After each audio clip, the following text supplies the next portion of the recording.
வணக்கம். 10th புக்ல 19ஆம் நூற்றாண்டில் சமூக சமய சீர்திருத்த இயக்கங்கள்ல இஸ்லாமிய சீர்திருத்தங்கள் என்ன குடுத்துருக்காங்க அப்படின்னு பார்ப்போம். 1857 பெரும்புரட்சிக்கு அப்புறமா நம்ம மக்கள் வந்துட்டு மேற்கத்திய கருத்துக்கள அவங்களெல்லாம் எப்படி பார்க்க ஆரம்பிச்சாங்கன்னா, நம்மளோட மதத்துக்கு ஆபத்தா இருக்காங்களோ அப்படின்னு சொல்லிட்டு பார்க்க ஆரம்பிச்சாங்க. அந்த டைம்ல ஸ்டார்ட் பண்ணது தான் முஸ்லிம்களுக்கான சீர்திருத்தங்கள். ஸோ இத வந்துட்டு முஸ்லிம்ல சில பேர் மட்டும் தான் படிக்கலாம் அப்படின்னு சொல்லிட்டு முன்னேறி வராங்க. எல்லாருமே வந்துட்டு முன்னேறி வரல. அதுல ரொம்ப இம்பார்ட்டன்ட்டா இருந்த ஒரு ஆள் வந்து சர் சையத் அகமது கான். சர் சையத் அகமது கான் வந்து டெல்லியில இருக்கிற உயர்குடி முஸ்லீம் குடும்பத்தில பொறக்குறாரு.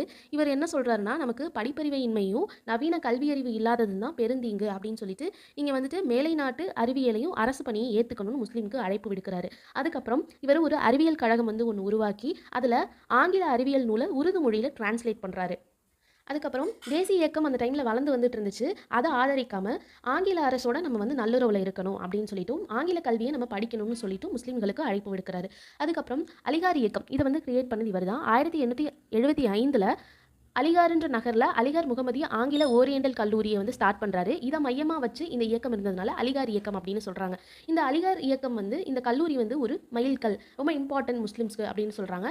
இந்த அலிகார் கல்லூரி வந்து 1920ல பல்கலைக்கழகமா வந்துட்டு மாறுது. அவ்வளோதான். Thank you.